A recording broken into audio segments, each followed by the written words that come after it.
Hi, this is Dennis with Second Chance Tackle, and today I'm going to answer a question that came in from one of our viewers. They had a Baitrunner, the older Baitrunner 4500. It got sanded. They took the whole reel apart. Now they're having trouble putting the bail springs back. So I thought I would show you how to do that in response to the viewer's question. But as a general note for those of you that do run into repairs from time to time, one of the interesting comments on the note from the viewer was they've seen me do the Baitrunner a couple of times, but I've never taken the bail off. Well, the bail doesn't need to come off during a normal service unless you're experiencing a problem with it. Either it's a broken spring or some other malfunction. You don't need to take that bail off, and that's just because they're springs. There's not much to do. Now on this reel you happen to have two sides. One is a trip lever side and one is a spring side. And on that trip lever side you may want to take that off, and we'll go through the process for that, although we won't remove it fully. We'll show you what to do in case that's your problem, because there is a slide bar in there, and if it is sanded you want to clean the sand out of that. So before we get started, I want to just take a moment to thank our first responders and essential personnel, all police, fire, rescue, EMT, all of the folks in the hospitals and in medicine in general, and all of the essential workers who are making it safe for us during this pandemic. I really do appreciate all of your efforts. Okay, so let's get started. Normally, this is a parts reel, but normally I would take the bail off. It makes it easier, but in this case I know that this screw is frozen in here, and I'm not going to risk breaking it for the demonstration here. So let me show you the way that we would service or install the bail spring. First, on the firing side of the arm, we'll remove the spool. Now ideally you would take the shaft out. I'm not going to do that for this exercise. There is a screw on the back side of the bail arm that's going to release that bail arm. Let's show you what it should look like prior to that, because he said he was having a little bit of an issue with the orientation and the like. So interior wise, this is your bail trip spring. See if we can do this without loading it. And it's going to ride like that when you open and when you close. There's a short arm and there's a long arm, and the long arm attaches under the bail arm here. So let me show you. We'll take that apart and we'll show you how to load that spring. So we're going to remove this. This is a Phillips head screwdriver. Driver needed. That's your little attachment arm. Then this will pull up and out. And this is probably what you have if you've got a detached spring at the moment. And notice on the back end of the bail here you have a small hole right here, and you have a stud which is going to mount inside the hole of the rotor, and that's what's going to accept the screw. So what you want to do on this one is you want to load your long arm into that, turn it around,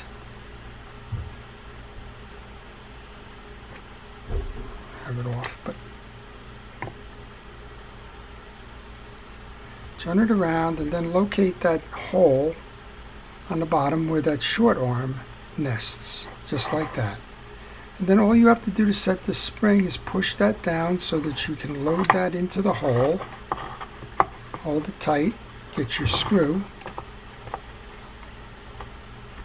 This may be more difficult than I planned because probably can use another finger here, but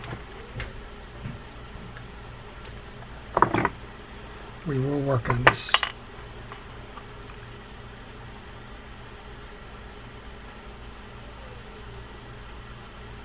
There we go. Got it started. Like I said, the ideal way, you're going to pull that axle shaft out, but cutting corners here just as a demonstration.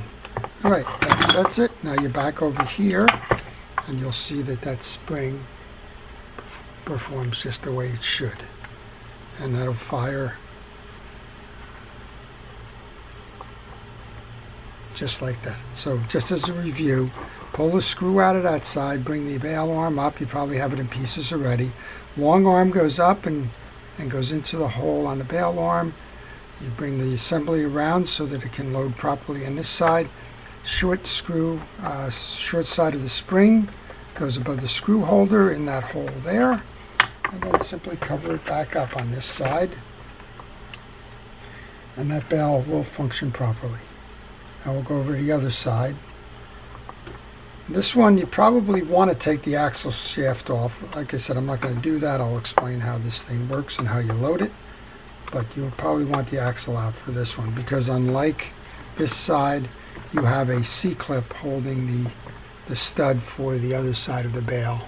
You can see it, you may be able to see it right here. There's a C-clip. And as I mentioned, I'm not going to show for this purpose of this demonstration how that works. But here's what this slide arm and the spring will look like, and we'll see if we can get this off without shooting the spring, because I have no doubt that's probably what happened. Similar setup here. You have a slide arm that's going to go up and down. When you trip that bail, this is going to come down. It's going to be flush with the case. We'll show it to you in just a moment. And when it hits the ramp, it's going to push this back up. So let's see if I can hold this without shooting it.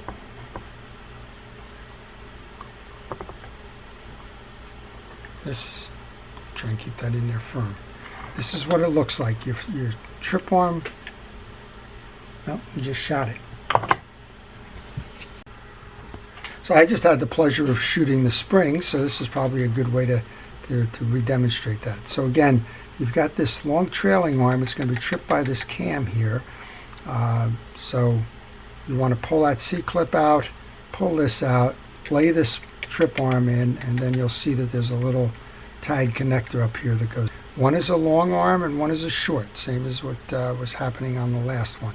In this case, both are facing in the same direction. The short arm of the spring goes to the top hole, like that. And then you push the whole assembly up, so make sure that the bail is closed, if you will.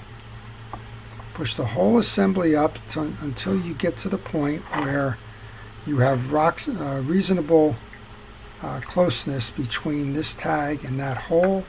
And then I just use a little needle nose pliers. See if we can do this without tripping it. I'm pretty sure we will be able to, because it's in the less compressed zone. I just grab that spring like that and work it over to the hole.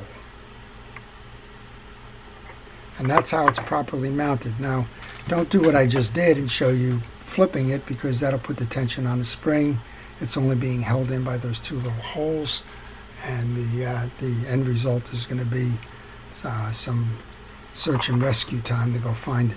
So before you do that, then go ahead and put the cover back on, leaving that bail in the off position.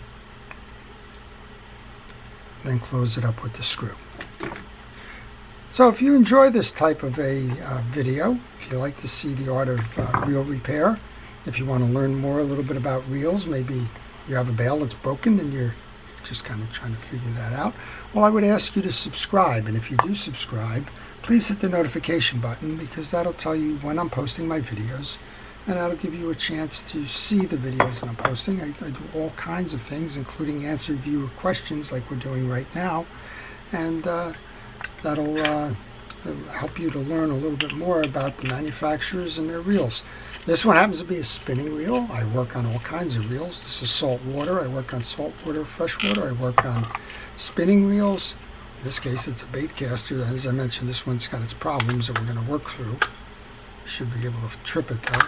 See, so I know that I've fixed my both sides of my springs, because I have my bail tripping. I work on conventional reels, saltwater reels. I work on bait casters. I work on all types, old and new, vintage as well as current line. And if you enjoy those, please subscribe and get the notifications. If you have questions like this viewer did about how do you set the bail springs, if you leave a note in the comment section, I will try to respond to them. And if I happen to have a reel that you're working on that I can use as a demonstration, in this case the Shimano Baitrunner 4500, I'll be happy to try and help you work it through. At a minimum, we may be able to exchange some pictures, and you can show me the worn part or the piece or the orientation you're working with, and I'll try to respond to you with the the picture is worth 1,000 words kind of narrative in terms of how to fix that reel. And then finally, if you have a reel that needs to be repaired and you're interested in my services, if you send me an email on a business card that follows, I'll be happy to provide you with that repair information.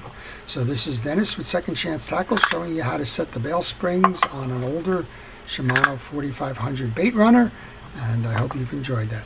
Please stay safe, stay well, and stay watching. Have a great day.